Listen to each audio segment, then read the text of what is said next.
Hey everybody,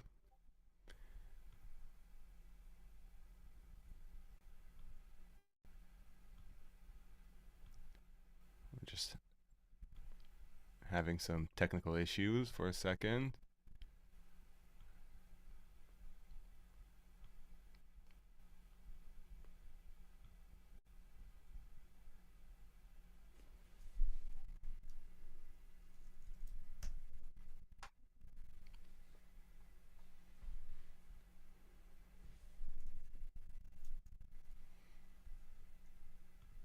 We'll be starting any minute now.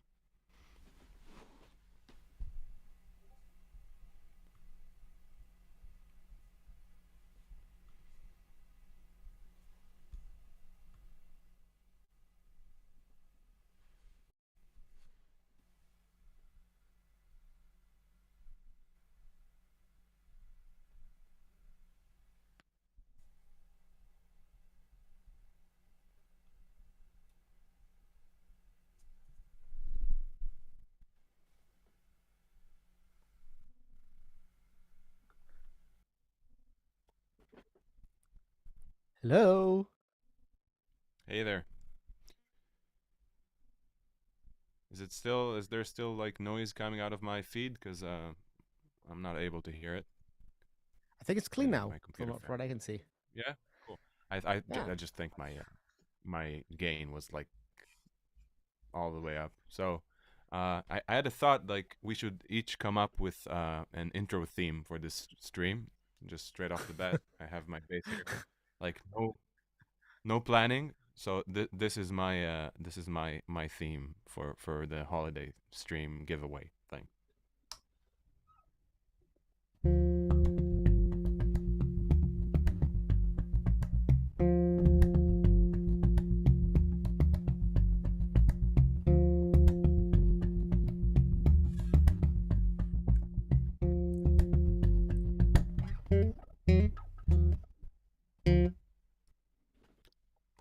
That's it. I think it's pretty good. I mean, I don't know what you think, but for something just off the top of the dome, it's now you go. I don't know if I can even I, compete w- with I, that. w- I wish we could jam together over it, but Right? But are you the are you are latency you is. set up? Oh, Yeah. Let's. Can you hear some sounds for me? no, that's a pretty yeah, that's a pretty cool sound Okay. actually. Yeah, it's a random sound. So let's see what my intro theme is gonna sound like.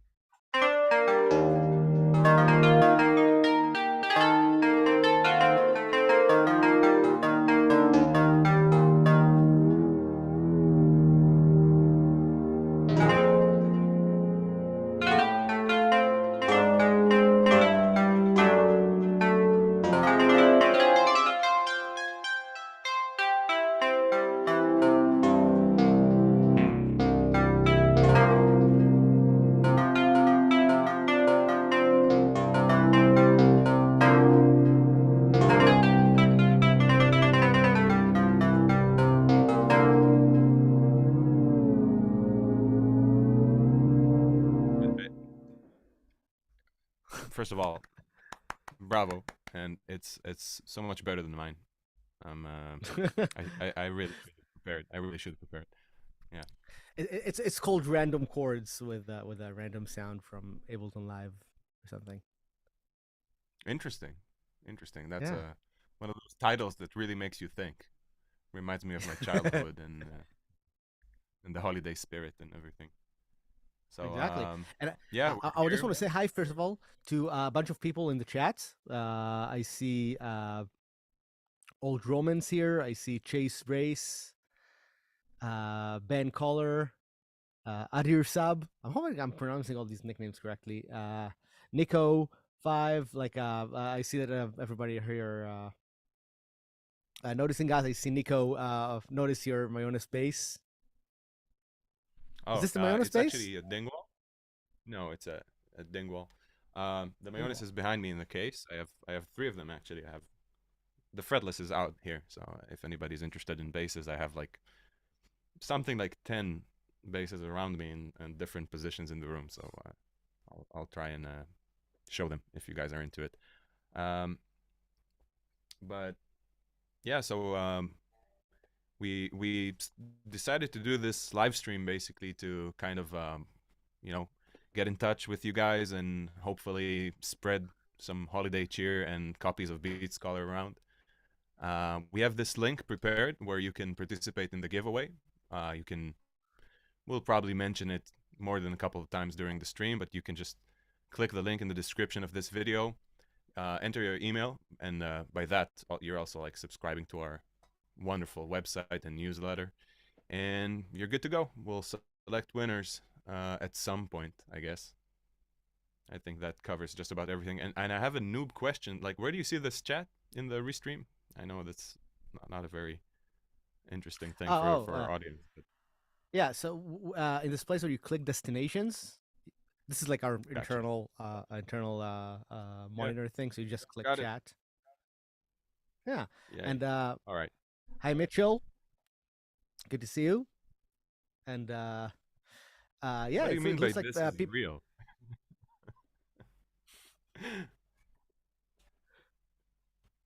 So yeah, so we thought that we'll come in, we'll just shoot the shit, and maybe show a couple of like cool Beat Scholar stuff for people who do not have it already or have not tried it. And talk about some fun stuff. We also have a couple of new plugins we're working on that are going to be rolled out in the next few weeks and month, I guess. So we're pretty excited about everything that's going on. We got Beast Scholar updates. We got a bunch of like new content that we've been working on in this the last month or so since we released the last update. Yeah. So, well, there's several ways we can go about this. How about first of all, let's explain that we'll be answering questions throughout the stream. So you guys just post it in the chat, and that also kind of gives us fuel to kind of go go wild with answers and give like 15-minute answers. That's something we do really well. Um, and aside from that, I thought it would be cool to maybe take this opportunity to show some of our workflows with BeatScholar that maybe people aren't, users of BeatScholar, new and existing, aren't really aware of. Um, so I can show some stuff like my favorite ways to kind of work with it just to get things going. Maybe see if people are interested in asking some questions, or if if Yeah, I'm not yeah. saying Uh, anything new, maybe they'll scold me in the chat saying like you're boring us. yeah, let's bring it on. And let me just before that, let's I want to answer a couple of things in the chat. So Ming Nut, hoping I'm pronouncing this correctly.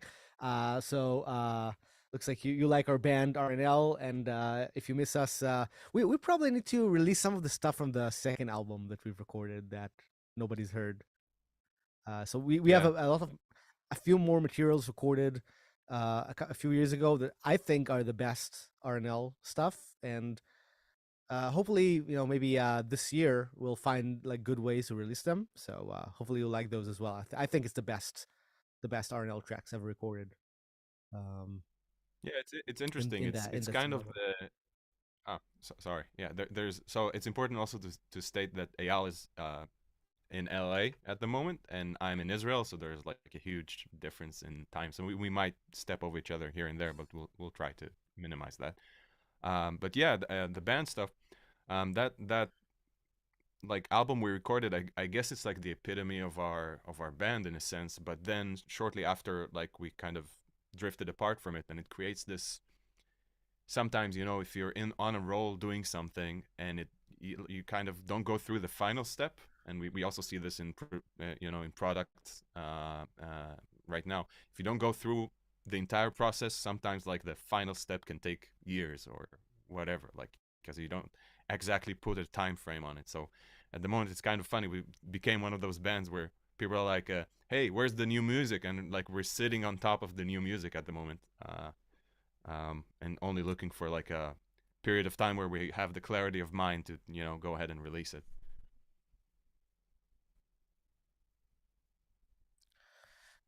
Yeah, and by the way, I just want to say I see quite a lot of people already signing up to the giveaway. So you can just hit the link in the description wherever you're seeing this to sign up. The other thing I'm seeing is so old Romans here uh, ask for the play button to work independently of the DAW, which I think is a very interesting feature request, which we actually discussed quite a lot during the development. It's something we'd like to add. So let's be specific, I guess, about it. Let's do you want to or maybe show the how the play button works in the DAW, or do you have like just the standalone for now? I have the standalone, but I can bring up a DAW. It doesn't matter. But let's just for the sake of the discussion, I'll just share Beats Caller. Just let me know that Yeah. you're seeing everything Yeah. properly. So here's Um, Beat Scholar. For those who don't know it, we'll talk about it quite a lot. yeah. So what Old Romans was referring to is the fact that in the standalone version, naturally, if you press the play button here, the sequence starts, and I can do like kick snare, kick snare. Everything's great. But if I were to open Beats Caller in the DAW, so this play button wouldn't start the sequence, and that is because Beats Caller is synced to your DAW timeline, and basically plays the bars that you see here according to the timeline in sequential order. So starting the sequence from Beats Caller meant that Beats Caller would start your entire DAW arrangement, right? Just so it's able to sync. In order to avoid that, we'd have to do like something that makes Beats Caller play out of sync. So that was the kind of discussion we were having. If maybe Beats Caller doesn't need a play button in the DAW or something like that. But the solution we came to is as Eyal stated, just to keep the play button here, and it's operational on standalone and within the DAW. You're basically required to start the sequence, the entire DAW arrangement, in order to listen to what you're doing. But you can also like loop a certain section in the DAW, and Beats Caller will loop accordingly. And yeah, just treat it like that. But also there's the flexibility you get from dragging MIDI out, like shift dragging from the pattern here. You can export a MIDI file and then just manipulate it in whatever way you want. So that gives some nice flexibility. Yeah, is there anything else, or I can just kind of riff about my favorite things here, my favorite workflows here. Let's see. If you can remote control some of the UI, for example, triggering some of the randomization commands would open up all kinds of generative music potential. We're also talking about that part a lot, especially in the context of live playing. We keep trying to come up with ways for our products, Beats Caller and all future products, to basically be very legitimate for live use, and also be mappable to controllers, and maybe have even at some point really great integration with controllers. Yeah. Wonder if I'm. Oh, here you go.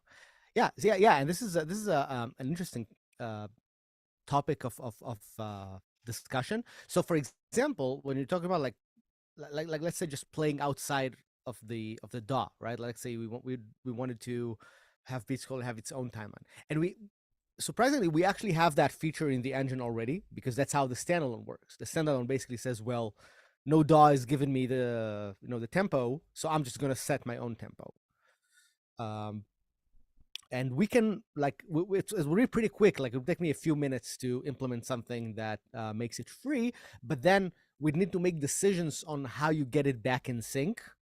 Like, when the DAW starts playing, maybe kind of bumps back into sync. Do you allow it to be free? Like, do you allow an instance of Beats Caller to just play at another tempo completely from the host? Because we can allow that, but it would also create all these like confusions when you're using it.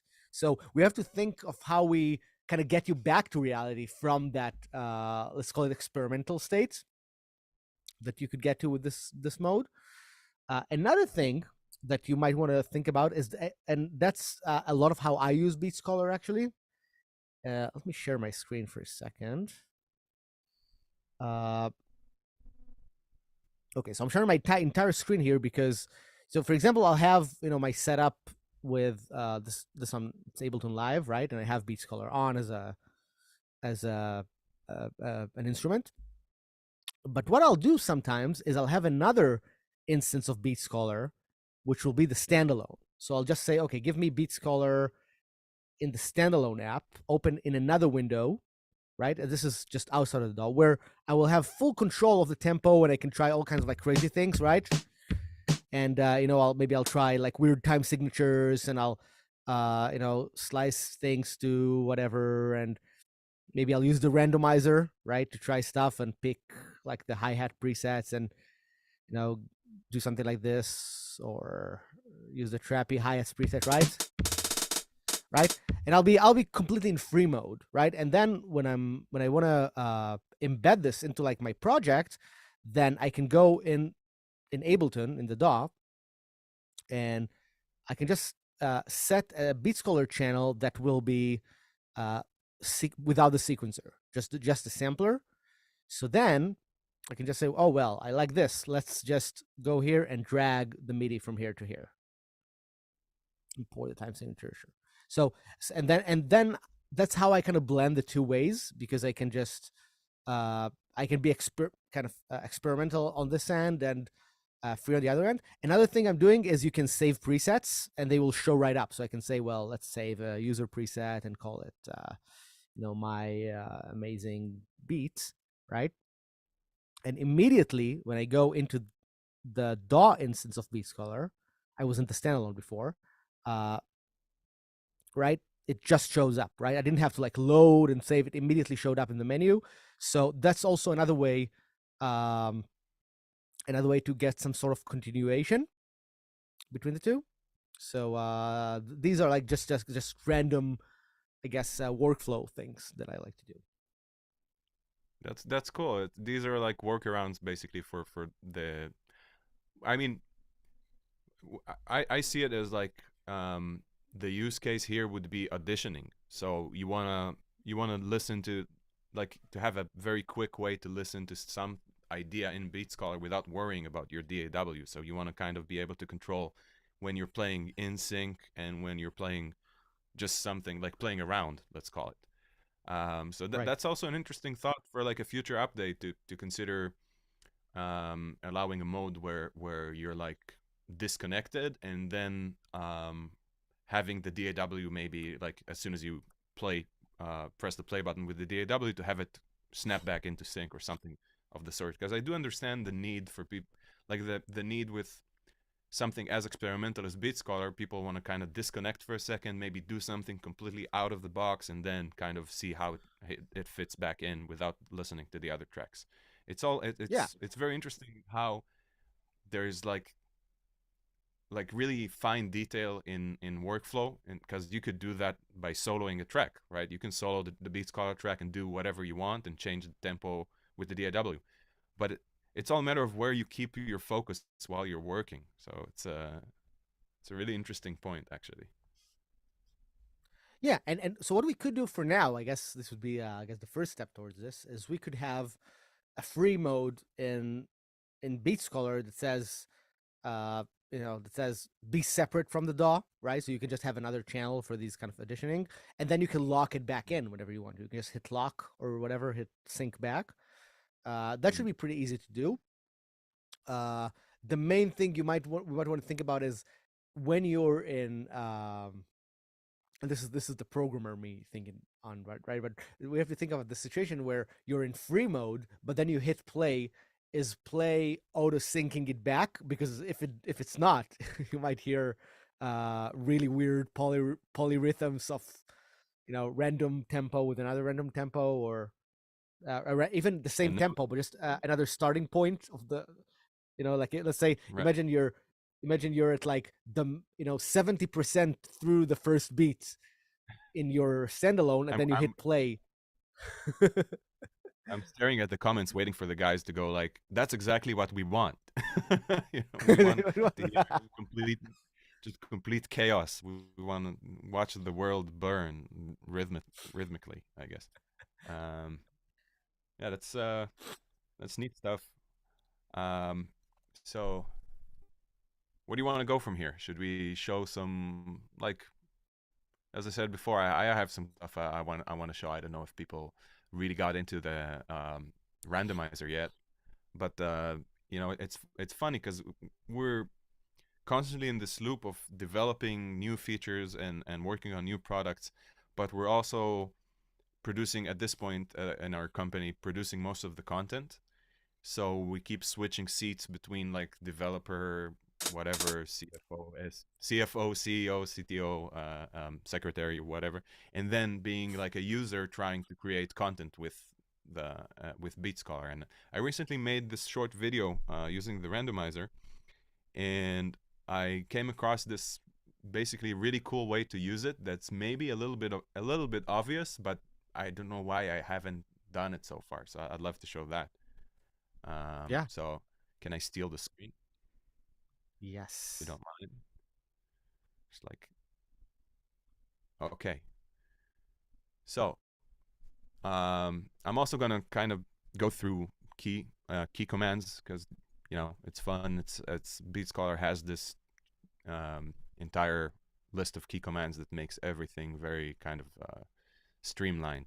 So I want to delete what I did, so I'm gonna press Shift and click the bar header here, and it just empties everything out.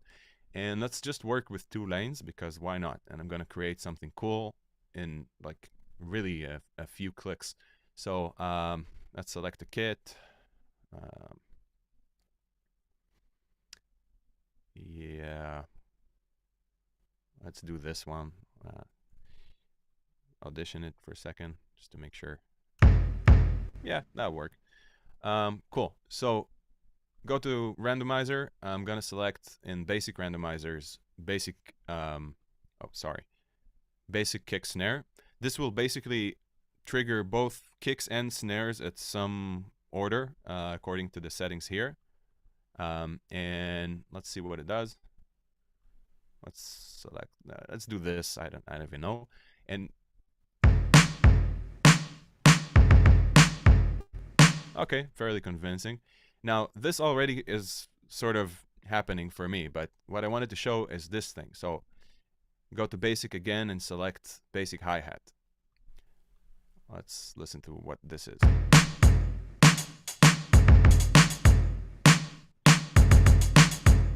So I have this very basic pattern going on, and you're noticing, I don't know if you're noticing, but I'm clicking the lane arrow here, so it's applying everything to the lane. Now, the interesting dynamic I want to show is between the lane arrow and then individual pizzas.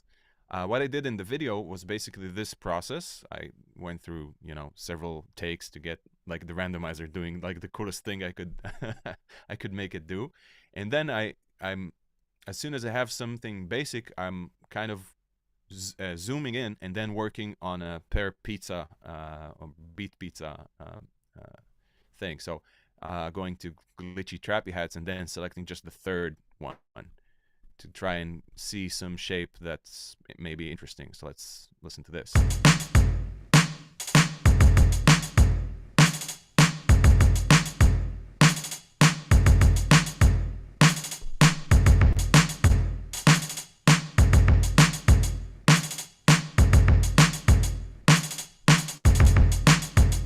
So it's a kind of way of working that's very iteration based, and you start from something wide that's like the largest selections of patterns, so both kick and snare, and clicking the lane arrow.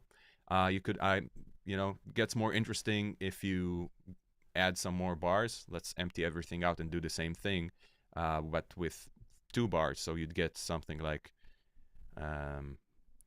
this. Let's up the trigger chance a bit just so it's more action filled.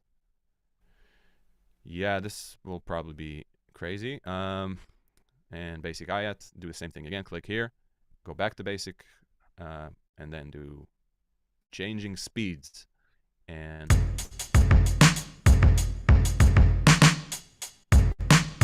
that's pretty cool.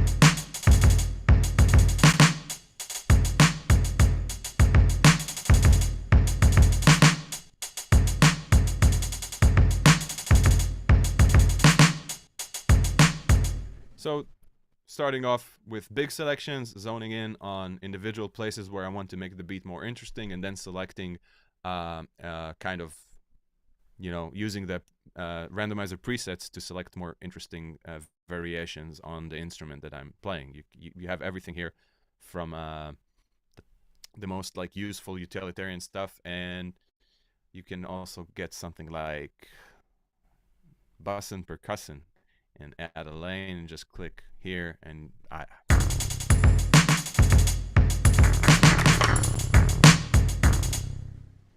just good old fun. Yeah, that's kind of what I wanted to show, because I think the randomizer has some hidden potential that I don't know if you guys have discovered yet. Um, let's see what's going on in the chat for a second. Eyal, are you still there? Yes, yes. I was just putting it on mute to not interrupt this creative flow. All right, cool.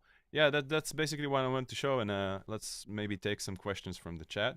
Yotam, hey brother, how are you? Good to see you on here. How about a mode triggering the plug using an audio track? We actually got that question before, I think, like side chaining it from audio somehow, where you can like use your guitar. I just know Yotam is a wonderful guitar player and a product manager at Waves. We both worked with him in the past, and yeah, there's something about that. Like people that play instruments want to use the instrument to do everything, so that's kind of an Yeah, interesting yeah. thing. And it's possible. Like the only thing to note about audio triggering things is there's unless you're using a modular control, like something that's like an LFO, that has very accurate, like a jump in the audio just where you want it. Then if you're using some like some regular audio, like a guitar, right, a guitar chord or something, then there'd be some latency because there's a little while until some sort of level picks up, right? Because otherwise, if you're it's just like a gate. If you're too sensitive, you'll you'll cause like some false triggering. You'll play, you'll touch your guitar and it will start triggering patterns. So you want to set some threshold so that you're only above a certain level, right? And that implies a little bit of a delay, which I guess is sometimes acceptable. But think about situations where you want to trigger like a beat to be like on the one, and you miss it, and the beat starts like a 16th after because you played like a like a strummed chord. So there's questions here about how to do this in a way that's accurate, right? And that would be actually performance capable. Because if you don't care about performance and you're saying, well, I'm just sitting making ideas now, I'd want to be able to trigger patterns, and I don't care that sometimes it will get triggered later, it will work, right? But we have to think of like what would be something that would actually be practical. Because I'm guessing people, like, I'm guessing, just knowing Yotam, by the way, he's a genius product manager from Waves, who worked with us for quite a long time on different products over there, and he's also a very very good guitar player. And I'm guessing, I'm guessing he didn't ask it about like using a modular system, right? I have, which I have one here. It's like um, where, and that, by the way, worked really nicely, right? When I've had my I when I've had like this like uh drum sequencer that comes from modular send CV values, that worked really well with my experimental version of Beat Scholar, because it was like super accurate. So you could make sure that whenever the one is, that's where your pattern is going to start. So this is an interesting question. It's something that we'll have to think of, like how to do, where people will be able to use it like live and can trust that it will work in the speed that they want. I know of some pedal actually that has a pretty interesting take on this, and I just don't remember the name. And so if any of you know what I'm talking about, put it in the comments. But I just recall a demo where the guy playing guitar was strumming the bass strings and the top strings, and then the pedal like interpreted it into kick and snare. So Right. that way, it was like recording the input for a while and then doing some sort of analysis, I guess, based on frequencies and or something, and then just applying the kick and snare in quantized values where he strummed the lower string or the upper string. I guess that sort of use case with Beat Scholar would be interesting, but it also relates to something even larger, which is inputting MIDI into Beat Scholar generally. Is something we've also gotten a lot, and it's an interesting Hmm. discussion because of how many placements we basically allow per beat. So if you know, we'd have to do some pretty strict quantization while you're inputting your audio in order for it to be like, you probably don't want it on the third, I don't know what to call it, like non-tuplet or a 12 division. You don't want it on the third. You meant to play on the one. So there's a lot of systems at play here that we'll have to kind of like, from the basic engine to the UI being very clear about like, I'm recording input right now, I'm interpreting the audio, and then to have feedback that it's happening correctly. It's a huge chunk of work that kind of spreads out into just about every aspect of Beat Scholar. And Yeah, there's a and this question. is I'm actually sorry to. oh, Okay, go ahead. Yeah, there's a. I just wanted to answer. Can you randomize the whole beat? Not yet, and we should really do that in some way. Like find a way. yeah, because now the randomizer works with lane. Like you can take a preset and put it on the lane, but then if you want it, I mean, you could make the one lane be the entire beat if you write a linear beat. So that kind of works, right? We have presets for that. We can probably show them. Um, we have like the automatic Steve Gadd presets. Right. We have the. It's called linear beat maker, and if you just click the lane, you'll get something like this.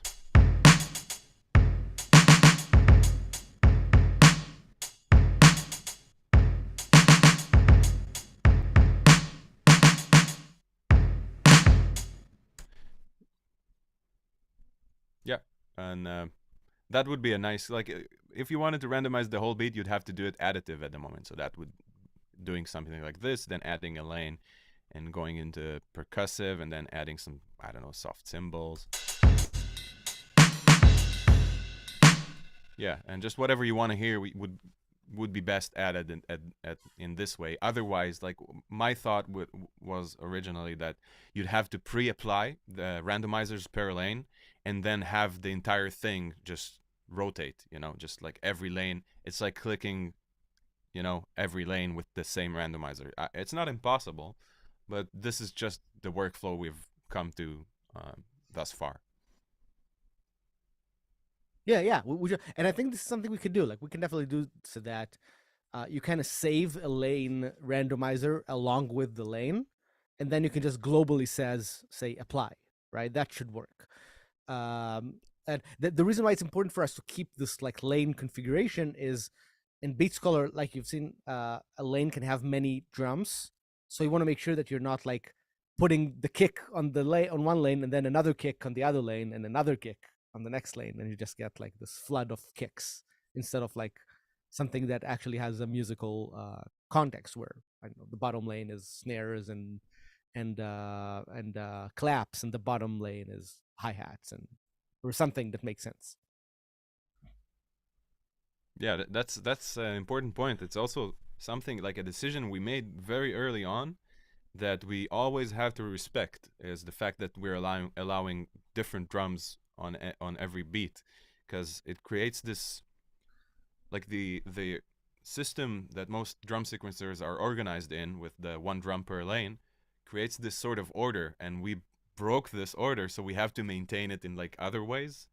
So we also want to do at some point locking a drum to a lane, and doing stuff like that lets you guys customize, basically customize the way you visualize music. So if there's one lane that's always the hi-hat in your eyes, we want you guys to be able to say the top lane is always the hi-hat. All No matter what decision I make, it remains on the same drum. Um, so yeah, there's a, I just, funny Easter egg for 1 second. I noticed sometimes I make presets that are like maybe late at night or I was drunk or something. So there's one called Russian Roulette, and it's a slicing preset that has like 1, 2, which are pretty boring slices, and then 45. So like, hey, I got it on the first take. Like you can click and get like, wow, I'm getting a lot of 45s actually. This yeah. Well, it's a very bad game of Russian roulette. It's like Russian roulette with 5 bullets. Yeah. Sorry about the sidetrack. I just thought it was a funny thing to show. um, yeah, yeah, exactly. And these are, by the way, fascinating topics of conversation. Like, how do you, because randomizing in general is something that could be inspiring, but it could also like overwhelm you with information that you don't want, right? That's Yeah. kind of the other edge of this. So one of the design goals we had with the randomizer is we were trying to make that so that you could kind of control the randomizer and only focus on whatever these drums or these subdivisions or these, so that the randomization kind of will come out in the style that you would have written and not just like random. A lot is completely random, because a lot of times I find that a lot of randomizers in other drum machines, they just say, well, you want to randomize, so here's everything in 16th notes, right? And I Yeah. think that's very limiting. Like, it basically takes out just a very specific kind of music. And here with Beats Call, we wanted you to have to be exposed to all the different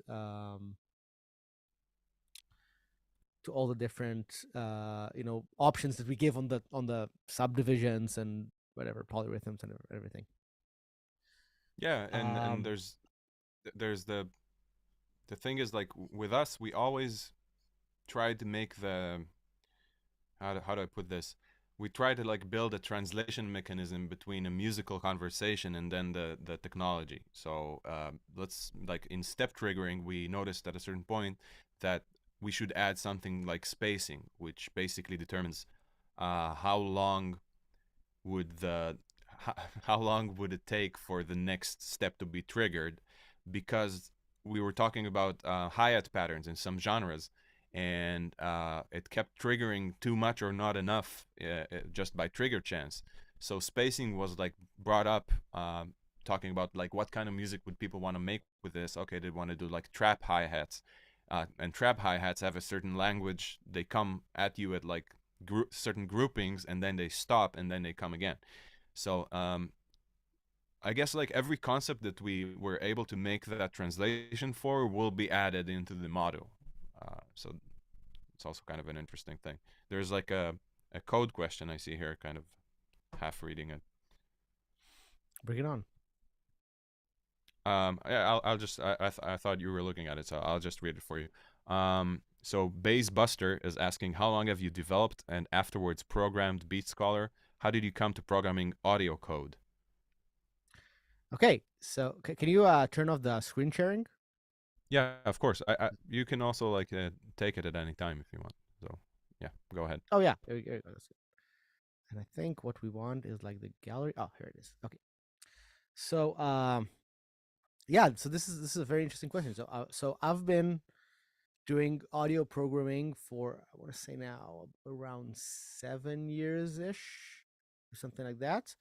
I got to it after, I guess, a long time where I was like kind of around people who program, and I was like helping people who program. I don't know, do like demo videos and stuff, and I was just I was just fascinated by it, uh, and then I decided that it was just time for me to learn it. I got to figure out how to do it myself. It was driving me crazy that at some point I've had this company that I started with a partner. It was back then, like 7 years ago, where we hired this programmer, and I was trying to like explain to him what to do, and it was driving me crazy that I do not have the option to do it myself, to like control how things work. Uh, and that was like a big I guess a big motivation for me to just sync my time and learn whatever C++ and all that uh, things that are required to make it work, so that I can make my own products and accomplish my own ideas, which I later did for Waves with Or, and later with like other companies. So it was like a process. Uh, so that's like my history with this. But Beat Scholar, so we so it was kind of or can probably share quite a lot about this. So we started the company, I guess, officially around like January or sorts. Like that was like the official time, February. but February or Yeah. something. But and what we did was we had like a long period of like just prototyping stuff, like doing Figma sketches and like running ideas, and a lot of our initial ideas, or maybe you have some of these, I don't know. Like we've had uh like a lot of our ideas were just like very abstract in the sense of like how would this rhythm be expressed in this way, and we tried all these different uh layouts until we found like a few that made we thought were making sense, where you can actually express deeper ideas. So that part took a while until we've had more of this concept figured out. I have it open in the And background, so anytime you want, I can show it. yeah, yeah, bring it on. Oh, right now? Okay. One second. Um,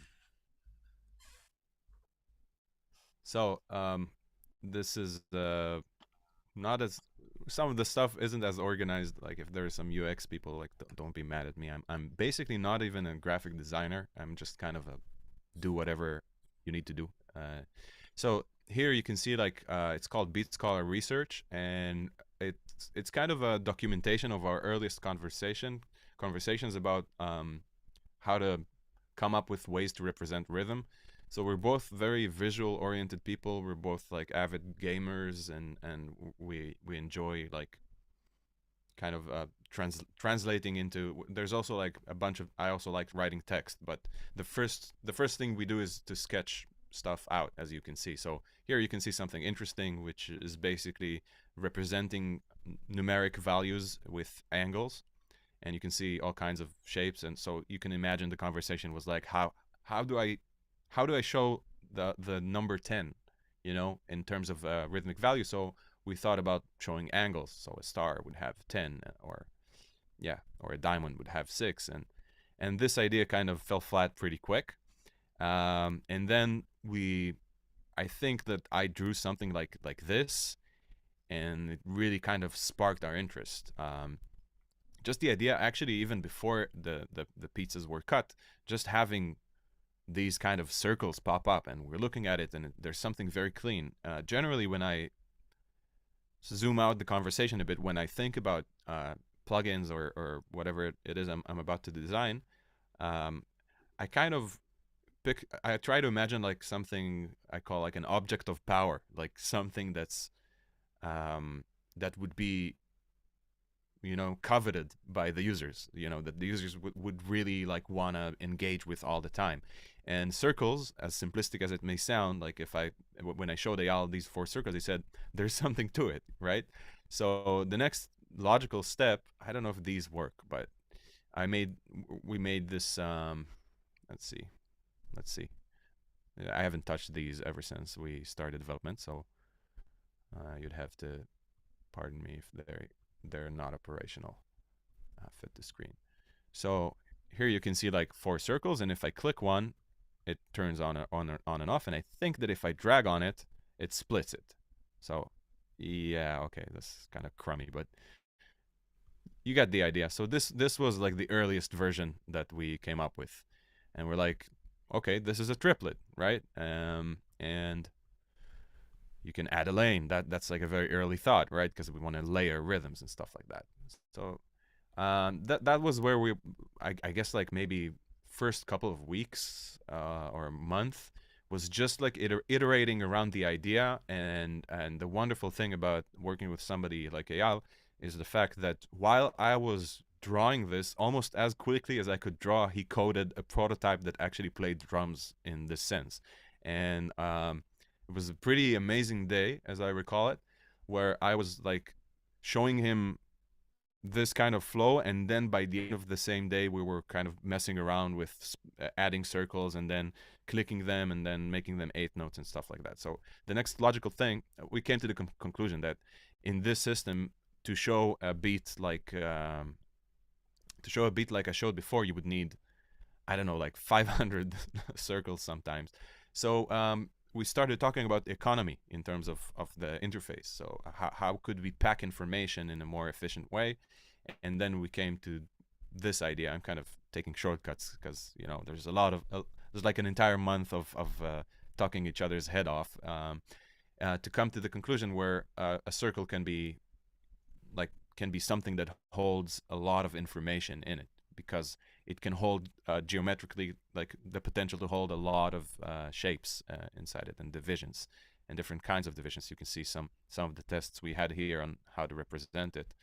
um, Fast forward quite a while, we're starting to get into like, okay, how will the app actually look? And this is like a sort of advanced wireframe. Sometimes that's a big no-no for designers, for UX guys. I know, like, you're supposed to stay with a very basic wireframe in the beginning, but I found that there's this thing called design thinking, which I guess I'm partially doing or something.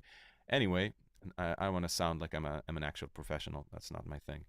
Um, so this is the next phase, which is a bit more designed. It's a bit more pronounced. You can actually see the idea we were talking about before about locking an instrument per lane. Like there's hi-hat, snares, and kicks. We still haven't figured out the. I think it was Eyal that brought up like, I want to place any drum anywhere, and I was like, this is outrageous. And we're kind of arguing about that for a while. It's like people would go insane, the computer will be set on fire, and then it took me like a couple of days to be like, okay, maybe you're right. um I want to take up too much time, but I thought it was just fun to show like how many different mindsets you go through when developing a product like this in the period of like I guess overall, with some detours, 6 months or so from February, and we were ready to release around around August, September. Products like you work on products until the last day. At least we work on products until the very last day, and then some. You can see all kinds of crazy ideas we had about how to represent objects here with concentric circles. There's even something pretty cool here that we this actually looks pretty nice. We tried to find color scales and then methods to show pitch on the drum, like concentric circles. And this is the starting point of our velocity system, which is like you do the fake three-dimensional thing with the shadows and placements. And then you have like outside sliders. And again, I drew this, and like 2 hours later, Eyal coded like a prototype, a really cool one. Um, yeah, so this is regarding the development question. So it took around 6 months in it. We had to figure out so many things. Like, it's hard to explain. We had to figure out what our company is about and what this product is about, and also deal with logistics and bureaucracy and everything in between.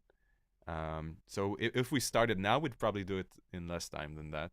But yeah, hope this was interesting for you guys. uh, yeah. My chat got frozen for a bit, so maybe you can bring up Sure, whatever's in the sure. chat. I Yeah. just found out if you refresh Restream, it deletes the chat. Yes, yes, I've suffered that. Um, But by the way, just to remind everybody who's just joined or whatever, we have a giveaway of Beat Scholar. You can register by using the link wherever you're seeing the stream.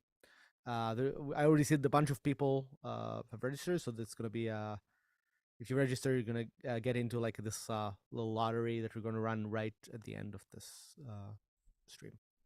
You'll get the license by email if you want. so, Baze Buster is saying pizza is also an important in your lives, I guess. It's ridiculous because now I'm in California and they have so many variations of pizzas. It's so nice. You get pizza with Oh yeah. cauliflower dough and add this. And it's so good. Um, yeah, but here's the interesting bit that I mean the pizzas, the circles, they look simple, but we've actually thought a lot of what does it mean to express things in them. And to me, one of the things I like about the display is the fact that you can have one linear row that will have all the drums in it, and you don't have to like open a ton of vertical space.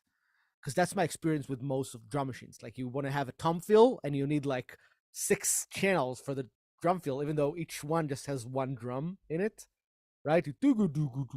Right, something like that. Then you open like a million channels, and it's very hard to work with. And to me, it's very not musical. Like I like to be able to kind of stay in flow and have everything large and visible. So it was a decision. So we kept thinking about what does it mean to do this, right? Like what does it mean if you're writing this kind of a rhythm? What does it mean if you're writing a drum fill? Right. So it was uh and it actually spawned up a bunch of mini things that did not go into Beat Scholar just yet, but will probably go into uh the updates and our next product as well, because we have all these like scenarios that we've discussed about how to do XYZ. So I see a question here about the neural network stuff. uh I've not seen it, like this microtonic thing. Maybe can somebody explain to me more about what it does? I know you can definitely, like for example, you can definitely train. Sorry, if you're thinking about Beat Scholar or any other drum machine, you can definitely take the preset format of Beat Scholar and give it to some uh, to create patterns. The challenging part, I'm guessing, would be one, make sure you actually like the results, right? That it's not just random result, but it's something that's useful. Uh, and the other problem, I'm guessing, is to avoid something called overmatching, where, for example, you train Beat Scholar to get presets like I don't know, like J Dilla or something, and you train it to be J Dilla, and what ends up happening is that all the presets are sounding exactly like J Dilla, right? So it's not, so it sounds good like J Dilla, but it all sounds like J Dilla. So sometimes the question is it better um to get a data set where you train for that data set, or you do some hybrid where the data set is like a starting point, and then there's something for you to work with. Because I find that if something sounds too preset perfect, doesn't matter how it's made, then it puts me off because it's not the music that I want to do. It's like the preset, right? So if we'll go in this direction of doing something that has some sort of AI and generative and stuff like that, we'd still want to make sure that you feel like you're the creator, right? That the thing generated something for you, but you had the final say on every note and every stylistic decision. Because otherwise, I think it gets too far off. Like it sounds good, but it's not yours. At least that's my feeling with uh, generative things. Yeah, I agree totally. Actually, with your point, I think this is really for people like us. This is the tipping point, like between. I'm enthusiastic about the potential, but like everything, like it's a matter of somebody understanding this point you're making and developing a tool that maintains the feeling of being like an artist and being like somebody that creates things and influences the process. So I don't mind, I don't mind like working with naturally like with a drum machine that that that's like several miles away from actually working with the drummer and talking to him and developing a relationship, right? I'm just recording drum files and then finding some cool way to place them on a grid. But then again, it's the same thing that I'm getting enough control to kind of feel like I have a relationship with the device. And when you get things that are like very kind of well done black box processes, you feel distant from it, and then you're kind of you either use it or you don't, but you don't. I don't feel like you can develop a relationship with it because it's kind of an maybe an too artsy thing to say. We're having like a tech discussion, but uh, I think you got to go through a sort of series of emotions. Sometimes for people, it's the same emotions in a row to really connect with something you're doing. So, for instance, I would play something on bass and then I would really be into it, and then I would question if it's boring, and then I might hate it for a second. And I'd have this series of feeling towards what I did, but then again, with the bass, I can affect everything to a really level of fine detail. So it's kind of the opposite of what's happening here, where you kind of say, like with the drawing, the all the AI that like Dolly and I don't remember the other one that you showed me on Discord. Mid Journey. You Mid Journey, yeah. So it's really cool, but at a certain point, I just stopped using it because of the same reason that I was like inputting something, and I didn't have the drive to be better at inputting a phrase into it. Yes. You know what I mean? And, yeah, and I think people like because I took like I've had such a wild ride with Mid Journey. It kind of it was such a mind shifter uh, that. So here's the thing, I think Mid Journey like it's amazing because you learn how to input your feelings and get a result, right? You kind of learn how to improve in that, like you get more specific. But if you show Mid Journey to somebody who paints, who draws, right, they do not see the advantage of this because they say, well, it looks good, but can you tell it make this less green or make this less deep or make this right? Because that's how they work, right? They say, well, I'm gonna iterate on this like on the shape of the face of somebody until it looks like the shape that I want, right? So it's I feel like for if you're if you're somebody who needs like a photo and you use Midjourney AI, it's different from somebody who makes drawings, right? As a hobby or as a profession or something, because Yeah. it's not exactly the two things don't exactly fill the same purpose. So I what I'm looking for, I guess, with AI stuff is how we can find this road where a musician will actually say, I want to use this, like it will make my life better, it will make my everyday conversation with music better. um and I think that's the bit about it that I think people in the tech world are missing, because they see it from the viewpoint of some ad agency that needs a photo, and not from the purpose of an artist, right? Because an artist needs to be involved in the art. It's not just about and like an ad agency that they just need music or art for their art, and so they want a result and they don't care like how good it is or how fine tuned it is. But we live in these like details, right? We live in like, is the string, is the string of the guitar flat wound or round, right? We live in Round. this thing of like types of instruments, and like how do you which technique do you play to trigger the things, and what's the workflow in the program that will make you more creative. Like we live in like these resolutions, and not in the necessarily in the resolution of like the perfect music that comes out of the tool. Yeah, that's a really interesting point, but it also makes me think about it's sort of a cliche that I've been repeating for the past couple of years that I mean, we're the only people making the distinction between art and entertainment. So entertainment can be art and vice versa. I don't know really where the line goes, but a lot of people they don't know the difference between like quality music that's made by an artist and then something that's generated by an AI. And that's perfectly fine because of the role that music plays in their lives.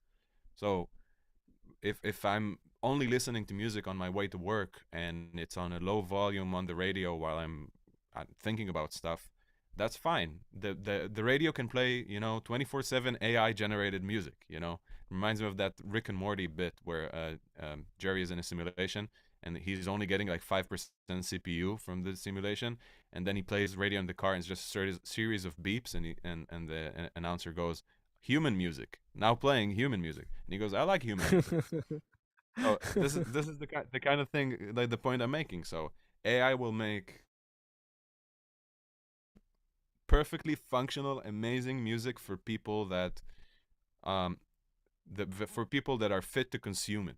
So if there's an AI generated pop star, which is great, and people dance to the music, that's fine because of the role the music plays in their life.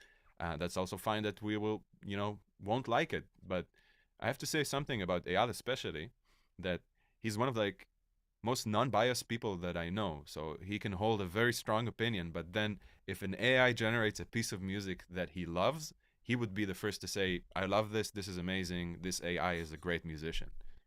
So that I'm right. Yeah, Yeah, you have to and I agree think about that. an AI could be the most amazing musician, right? Like there's nothing technically that prevents it, but it's different. I think it's so hard to explain this to people who are not like musicians, artists, whatever. But there's nothing about what I do is about the quality of the music. It's about the quality of my inner process with the music, right? Because I can listen to music. It's not like I'm listening to Spotify and I'm and there's a lack of things to listen to, of like professionally grade things in the style that I like. Like I like classical music, and I will never in my lifetime be able to hear all the pieces by the all the good composers. Like it's not possible, right? Yeah.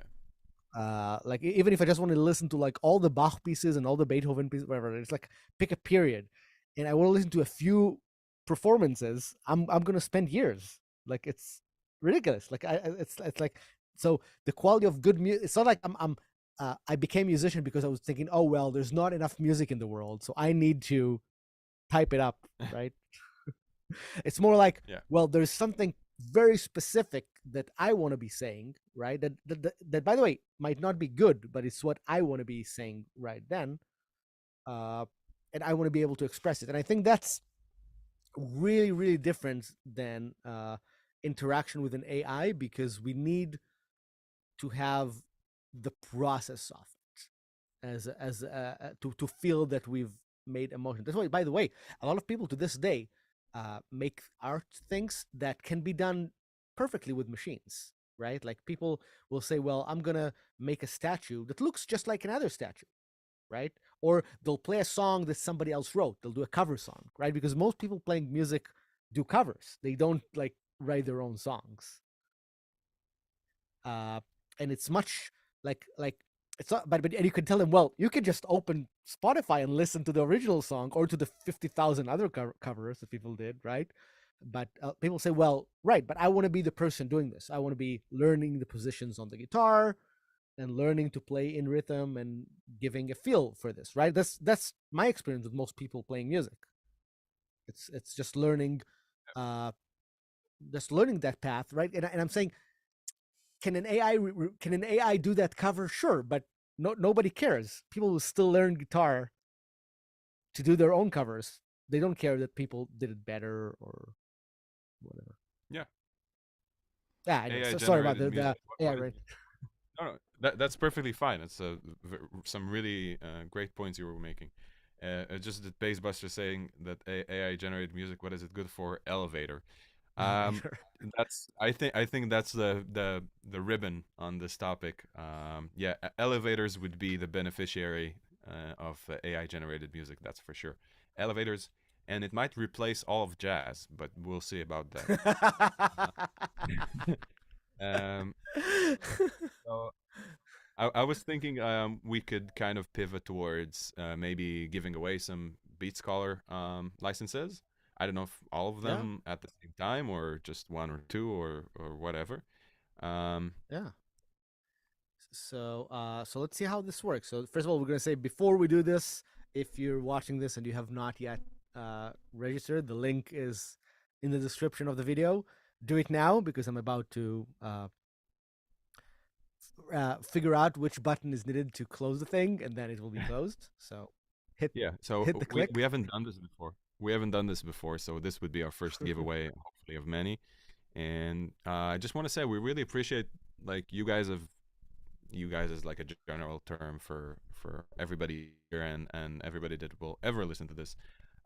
We're we're still a small operation, and it gives us all the hope and anticipation and energy in the world that you guys are here asking questions, kind of hanging out with us, joining our Discord channel, posting your music there. It really feels that since September we've been able to create this like small community of like super focused people that are enthusiastic about the same things that we are. It's just a great feeling, and it makes us happy. This is the emotional segment. Cue the violins. Uh, And all right, so I while just thought, yeah, go ahead. oh, I see a question about. I guess this is a Project RNL question about. Are you still with the same vocalist? So maybe I'll. So our band, Project RNL. This is a band that Or and I have been to for quite a few years. So the second album was recorded with another vocalist. Who shall remain nameless until we actually put it out. But he is amazing, and I think whoever likes Arnold music will be very happy once we release the second album. And also, whenever in the last few years, Or and I have been kind of playing with our own acoustic electronic band that we call Abstractions, which is us and Omri Abramov on iwi and saxophone, and we will alternate like different musicians and singers. So some of the performances were in Israel where we played with somebody like Sharon Petrovel from RNL, and we've had a female singer, uh, Gal Levy, sing with us, and then uh, when we did some shows in Paris and Germany, we've played with Gadi Seri on percussion, and it was like instrumental, but with harmonizers doing the vocals. Where Omri and I would like do harmonizer vocals. So it's changing. It's a very I guess we dynamic keep like vibe. yeah, we keep making it interesting for ourselves and kind of using what's around us and the people that are around us that we like at the moment. I mean, we like them more than that moment exactly, but you know what I mean. It's like Gadi was such a wonderful addition into our lives because I played with him. He's a brilliant percussionist and a drummer here in Israel. And as soon as we played a couple notes with him, we were like, "This is a completely new sound for like the music we've known for years." So it was very very exciting to be able to play with him, and hopefully we'll have some recordings with him sometimes in the future. So have you figured out Okay, the giveaway? yes, let's announce the winners. Okay. Here we go. Wait, And wait. Drum roll. drum roll.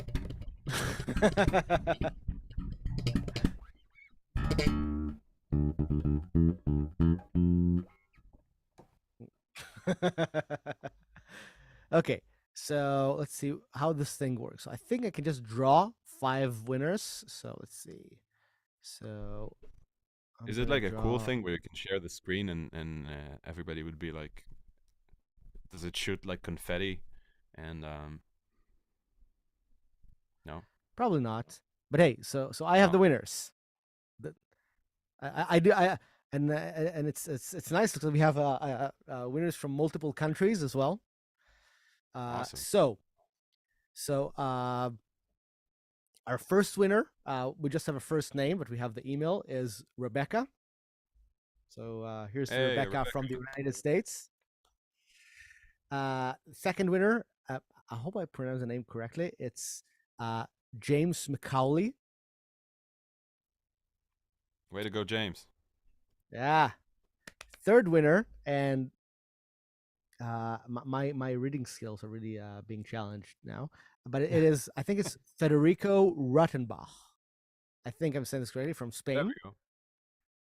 Awesome. Uh, we have Eoin Smith from Ireland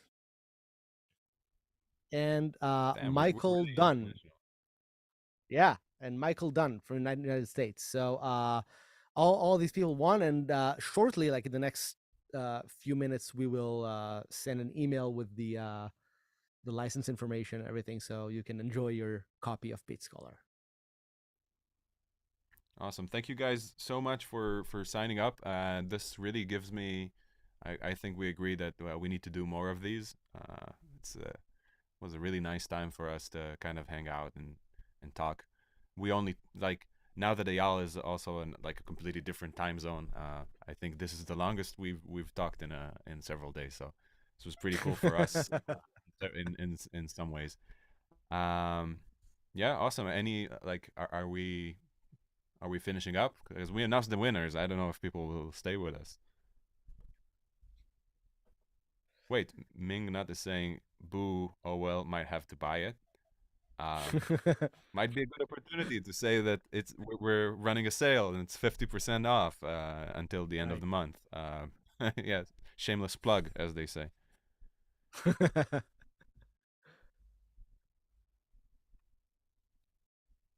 All right, and again, feel free to contact us anytime. We're available on our Discord. Uh, you can find a link in our website or whatever, modalics.com. You can talk to us via email, which is info@modalics.com. Write to us on our Instagram, Facebook, YouTube, LinkedIn, uh, And one TikTok. I last, don't know, some of those. yeah, one last request. If you make anything with Beat Scholar, send it our way. There's nothing like we like more than listening to cool tracks you guys are using Beat Scholar with, and helps us also learn about what what the hell did we do. Yeah. I think, So thank you and to guys. wrap And this up, I just wanted to wrap this up. Something I want to play. Like one of my favorite things that were done with Beat Scholar is mm, there's a video that our friend Alon Tamir from Project Ornell made, where he created this track, uh, which is from his solo album, but he adapted it in Beat Scholar, and it's like, just like if you like me, you like monster shredding on the guitar. Uh, it's pretty awesome. So I'm just gonna play it as we end this thing, and I guess that's it. Or do you want to say do you something know how for? to head? Yeah, just that we should stay and try to headbang in quintuplets and Here we maybe go. get a chiropractor. All right. Bye, everybody. See ya.